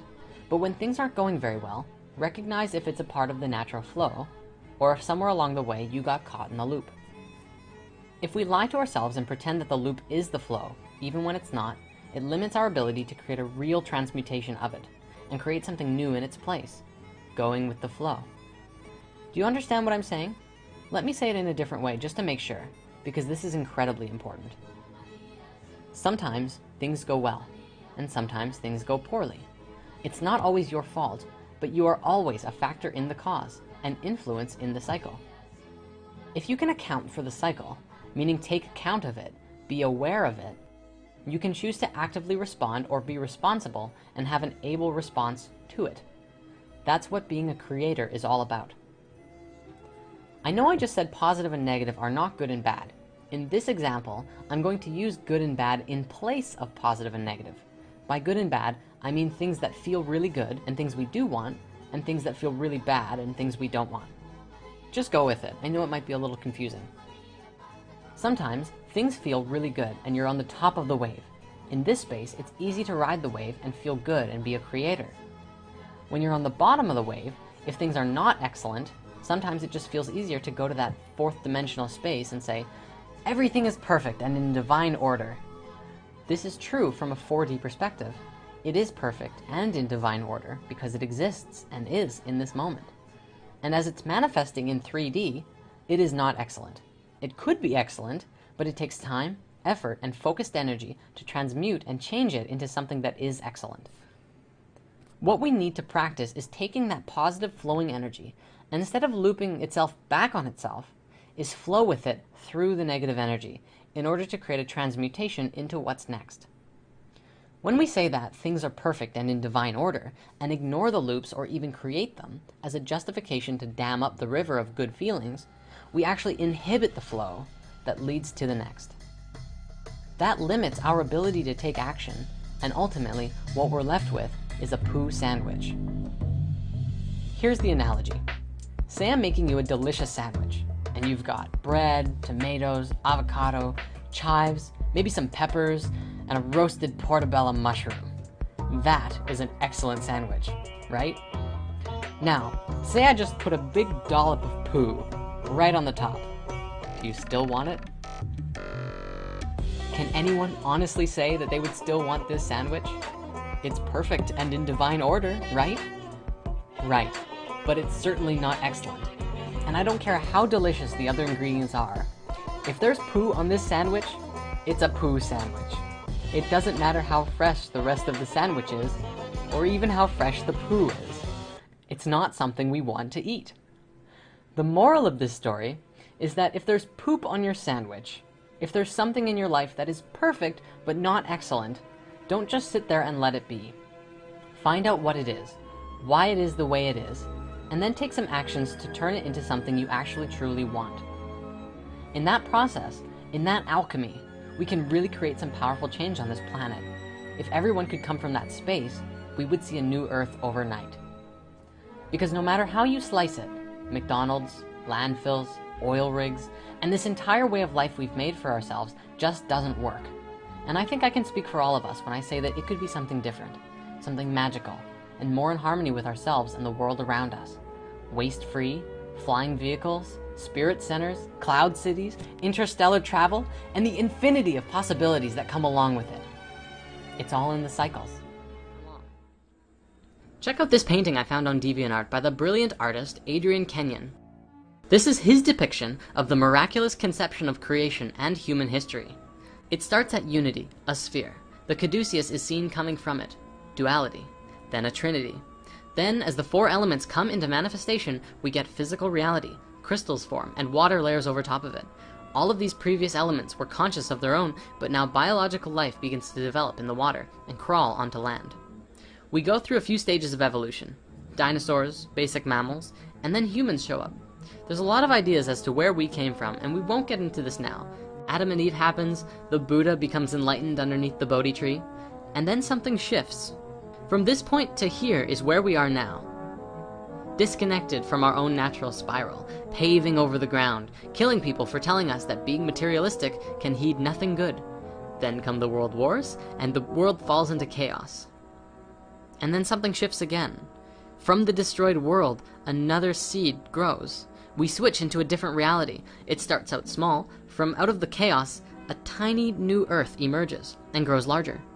This is the new Earth, a new realm of light and purity that we were meant to be connected with all along. The planet continues to evolve.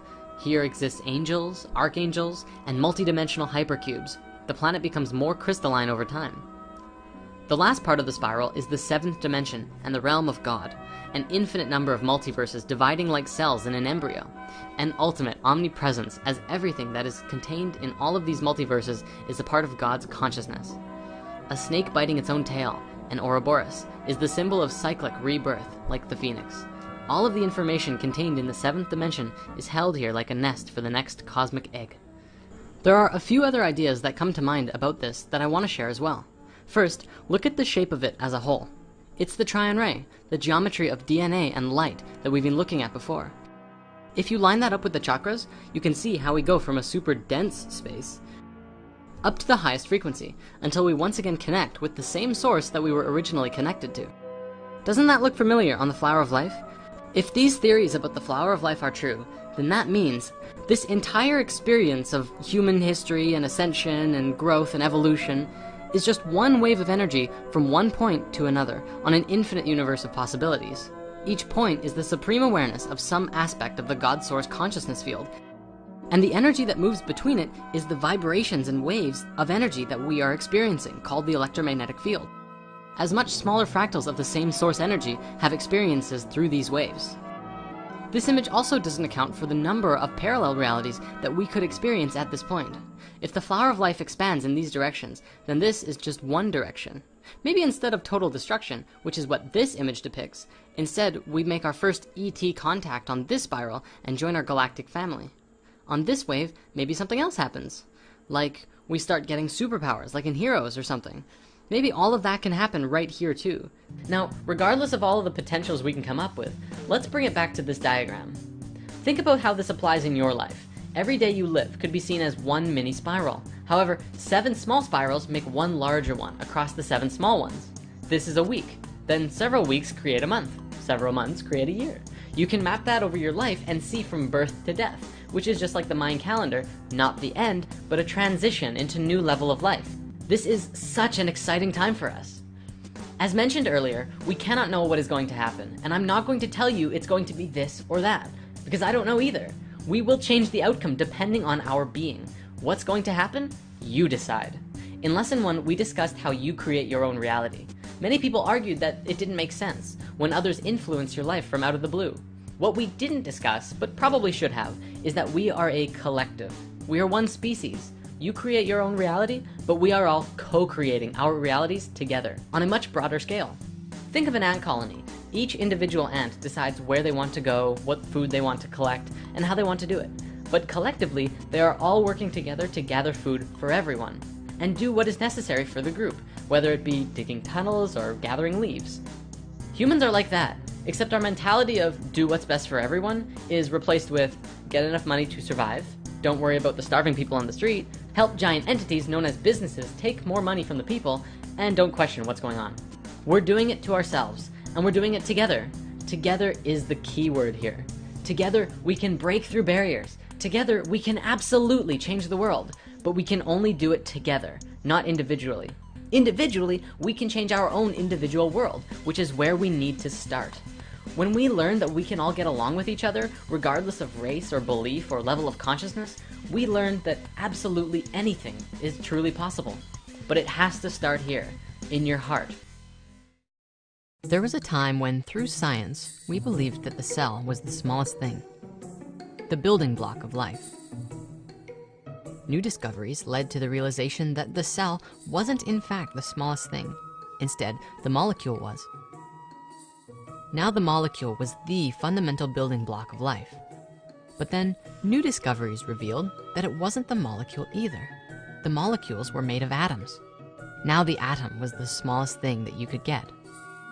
Then, you guessed it, we discovered even smaller things. Now we have subatomic particles, and they are the most fundamental building block of all reality. Oh, okay, hold on. Now scientists are throwing around something called string theory, which is like vibrating noodles in hyperspace, smaller than all of that other stuff. Okay, so maybe it does get smaller. It makes me smile. If there's anything we know for sure, it ought to be that there's always going to be something more, or less, as the case may be. With all of our mathematics, brilliant scientists, and ever-evolving understanding, we can look and look forever, but we won't be finding a bottom anytime soon. So why are we looking? What is science for?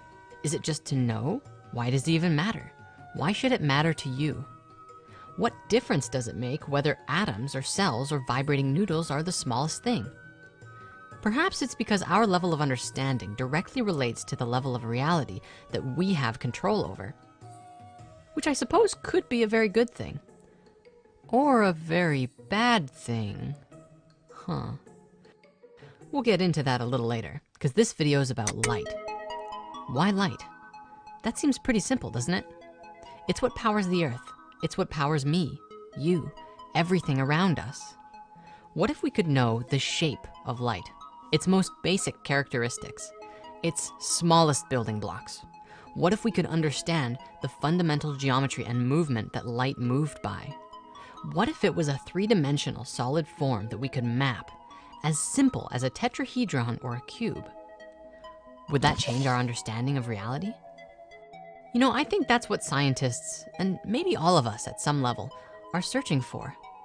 That one thing that might just allow us to create our own self-sustained ball of light. That one thing that connects everything.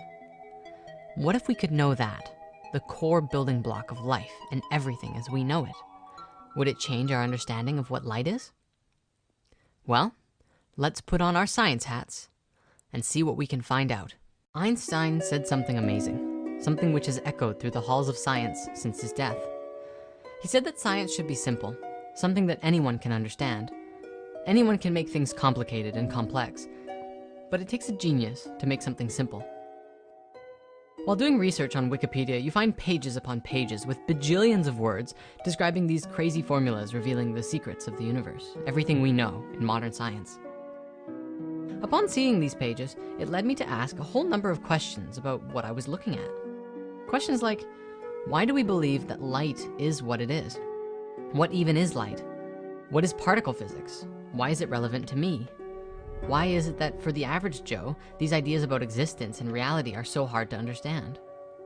Do scientists make them overly complex for a reason? Why are we having trouble following Einstein's brilliant words about simplicity? Is there a way that we can use sacred geometry to explain and simplify these ideas in a way that works and makes sense? And most importantly, how can I use this information in a way to grow as a person? I don't just want to build up beliefs about these topics, I want to expand my ability to create with them. And how do we do that? Where do we start? Well, let's start at the beginning. It's theorized across the board, from creation myths, the basic geometry of the flower of life, and even in the Big Bang Theory, that light is among the first things created at the beginning of everything. So exploring and discovering how light works would be a fundamental piece to understanding everything. Let's take a look at particle physics and quantum physics. They may help us crack this code. Particle physics is the study of the basic building blocks of matter and the forces they exert on each other. In particle physics, scientists are trying to find the one thing that creates everything else, or at least the phenomenon that they are observing. It is very closely related to quantum physics, which is using that same idea to discover the source of the universe we live in that ties everything together. Scientists in this field have done a lot of work in demonstrating and exploring the unified field theory, which shows that everything in the universe is connected through an infinite web of something. They're not sure what it is, but we can see how we are connected in a grand and mysterious way. As our sciences have looked smaller and smaller to find the smallest particle, we have reached a point where things get so small that we can no longer define what they look like. We try and define what particles are through abstract concepts and mathematics because we say that particles are unseeable and unknowable. And yet, things are always going to get smaller and smaller. Everything is made of something else, and it fractals down to infinity, or fractals larger to infinity. Some scientists have actually been known to cut infinite numbers when they find them because they're deliberately looking for finiteness instead of embracing the infinite nature of reality. Check out the movie Black Hole to see this happening in action. Particles are called particles because they're too small to be seen by instruments we have in science at this time. What that means is that we don't really know what particles even are. If we knew what they were, they would not be particles anymore. They would be described. There's kind of a broken dichotomy that is happening in this field. It's something that scientists all over the world are trying to figure out. Here's the problem. Light and other particles that move at the speed of light are assumed to have no mass. The speed of light, also known as the speed of massless particles, is about 299,792,458 meters per second. What we know in the field of science is that there's something that translates these particles from one side of the equation to the other, from the world of no mass and into the world of mass. If you ask the scientists this question, they would tell you that it's the Higgs field, the ever-permeating field that gives things mass. In essence, light speed particles pass through the Higgs field and slow down and gain a property of mass. The popular Higgs boson is the particle that is created upon the light speed particle merging with the Higgs field. According to our formulas, this boson, this particle, is supposed to come out with it. I think there's an important piece of information that we're missing here, and it starts with asking some questions. First of all, what even is mass? And second, why do we believe that light has no mass? On Wikipedia, mass is said to represent an amount of matter, but then it goes on to say that the term matter has no universally agreed upon definition. How can we say that light has no mass when we can't even agree upon a definition or understanding of what matter and subsequently mass even are? Because of all of our fancy equations as described earlier, we have kind of thrown all ideas about what light could actually look like out the window in favor of a complex equation that looks like this. I want to take it back to simple. What if we could know the shape of light? What if we could actually define what the structure of light, as well as every particle and thing in existence, were? What if there was a basic geometry of the universe that we missed? Even more interesting, what if light was a geometric solid and there was no difference between the geometry of light and the simplest particle? What if mass and no mass was not just about the speed that it traveled, but also the density of the information held within the shape? Maybe the speed of the particle is interdependent upon the information that was carried in the form. And the more information it holds, the denser it becomes. I have a few examples to demonstrate what I'm talking about. The first is water vapor. I know that it's not a light speed particle, but perhaps they have the same properties. See, water has a heavy density, but when it heats up, it translates into vapor and rises into the air. It takes a 90-degree turn into another dimension of form, and it merges together with itself to become clouds. As the clouds become packed, denser and denser, with so much information packed within them, eventually they have no choice but to release, and all of the water comes pouring down. It's changing from a high-speed particle into a denser one, based on the density of the information within the droplet, as well as the speed that it was traveling. Now, I recognize that this only partially works as an example because the particles I was describing are not light speed particles. But if we can take that idea and apply it to light, it seems to work in a very similar way. Let's think about photosynthesis. A burst of energy from the sun travels towards the earth as both a wave and a particle. It has properties of both, and it's moving at the speed of light and passes through a plant. That plant then absorbs the information and energy that it needed from the wave particle that passed through it. The plant then uses that information, the light speed particles that it took from the sunlight, and uses it to create something with mass, merging them with water and other plant matter to create sugars and other nutrients. In addition to supporting the theory of light being a solid and holding information, and even mass, doesn't that also seem to fit the model of the Higgs boson too? I could be wrong, it's just an idea. If light is a solid, it can be both a wave and a particle simultaneously. If light is a solid, it can have both density or nothing inside it at all. And if light is a solid, well, what could it look like? What my friends and I have come up with is a combination of three forms, the three simplest shapes in existence. And as you look at it, ask yourself, can we simplify it further? Light is composed of two primary forces. We call these electricity and magnetism, thus electromagnetic waves and radiation. Electricity is particles and magnetism is waves. Remember everything we've talked about with male and female energy?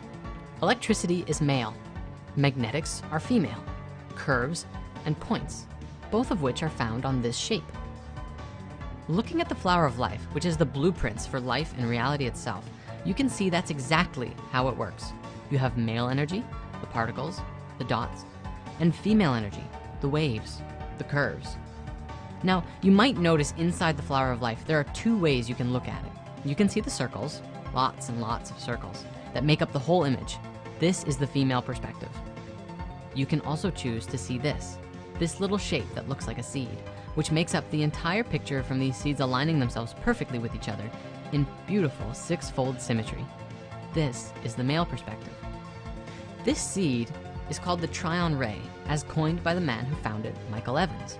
He is a man who has given a large part of his life to exploring sacred geometry and quantum physics. And quite honestly, his discoveries are evolutionary. The flower of life in 2 dimensions is a flat 2D representation of the way that the universe fits together in higher frequencies and higher dimensions. Michael saw this and asked a big question. If this is the universe from a 2D perspective, what would it look like in 3? So he began modeling and molding 3-dimensional flower of lives together and discovered some pretty remarkable things. Everything has breath, everything breathes, and everything lives. And so at a level of basic geometry of particle physics, we too must have breath. He found that every geometry we think we know of is a static and fixed perspective of what it really is. Tetrahedron? How about a tetrene and a tetrax? An inhale and an exhale of this basic form. Icosahedron? Here's an icosatrene and an icosatrax. He developed breathing models for all of the platonic solids, and then he found a new solid, one that hadn't been discovered before. Energy never travels in straight lines. It always moves in curves. By incorporating curves into the basic geometry of our platonic solids, you actually discover much simpler particles that before we never knew existed. And so we come back to these 3 images. The first one, as you know, is the sphere. This is simply one of the simplest forms and the most female. It's all curve. It's not hard to see how this form is used in the creation of all things. Just look at a planet or a star or even an egg. Next, we have this one, the Trinity or the Tryon ray. I'd actually like to make a distinction here. The Trinity is 3 spheres put together like a Vesica Pisces, and the Tryon ray is 1/16 of the volume of that. In 3 dimensions, they both come out with 3 edges, 3 faces, and 2 points, smaller than any other shape. It's a single shape that contains both particles and waves. They're both equally important, and Michael Evans proposes that with this Tryon theory, he has speculated that light could in fact be a solid. In fact, it's highly likely. This Tryon ray is the geometry of a straight line. For if you were to draw any of the platonic solids, you could replace all of the straight lines with a Tryon ray, and you would get a diagram of both the inhale and the exhale of that platonic solid. The great artist Delacroix once said it would be worthy to investigate whether straight lines exist only in our brains. The interesting thing about the Tryon ray and the Vesica Pisces is that they both have straight lines as well as curves, and it's just a matter of perspective. One of the most important pieces of information about all of these shapes, though, is that this is how form comes into manifestation from a geometric perspective, from source to the material world. The sphere is a ball, it's all curve. Upon adding a second sphere, you get the first edge. And so this is curves and edges. When you add the third sphere, you get the first points. And now you have curves, edges, and points all together in one shape. As you continue adding circles, you get more and more shapes and forms that begin to manifest, such as the platonic solids and everything else we know about. This is why the Vesica Pisces is so important. As you know, we've been looking at this for a long time, and we're going to continue to. Over the past year, I've been learning that the Vesica Pisces is one of the most important keys for waking up and transformation on this planet. It is a model for bringing people together to create powerful change on this planet. As we grow together and make powerful connections with each other, it is our connections that begin to alter the way that we do things. We help each other refine our messages. It is asking each other questions that allows us to explore deeper into what something really means. And then, with the newfound information that we gathered together, we can set off on a journey to change the world. Ladies and gentlemen, these 3 forms are what I believe to be the God particles. We have a male form, a female form, and a form of a merging together of both of them. The God particle is not a matter of scale. It is not a smallest thing like a Lego block, but rather the simplest geometry that we can conceive in this dimension. It is a geometry that makes up all manner of things, regardless of size and scale. Just look around you. Most seeds look like this. Most leaves look like this. Most fruits look like this. Eggs look like this. Sperm looks like this. It's practically impossible not to find examples of it everywhere. All we need to do is take a look. Okay, grand finale. To answer that big question from the beginning, how does the infinite universe have a beginning? I have a feeling you might already know. It's a cycle. And no, I don't know exactly what it looks like specifically, but I can share with you some ideas about it. Every cycle comes to an end and then begins a new cycle. Or maybe it's the old one, continuing on again. Some theories about the universe say that once it was a hugely expanded thing, and it contracted to a small point, a space of unity, and then rapidly expanded outwards again. And today, while we can't see the remnants of the previous universe, at least not yet, we can see the beginning of this cycle that we are a part of. It's really interesting. If the universe is infinite, how is it that we're existing in a finite space? And is the goal of life to take what is finite and merge it with the infinite to create a new way of life and a new understanding of ourselves? Can you feel it? A sort of anticipation growing stronger and stronger? Another way of putting it is time is speeding up. I've heard that discussion for a while now. I know most people have felt it at some point, maybe while watching the news or perhaps something in their own lives. Something big is about to happen. Nagas. Also referred to as the reptoids, reptiloids, reptans, Homosaurus, lizard men, or the large-nosed greys. They play a significant role in the legends of India and Tibet, where they are considered by some Tibetan monarchical residents of the subterranean realm. They are described as being around 7 to 8 feet tall and of various colors, grotesque, but most often moldy greenish with scaled crocodilian skin. After a reputed battle in ancient times, between a pre-Scandinavian race from the Gobi region, and a reptiloid race based in Antarctica.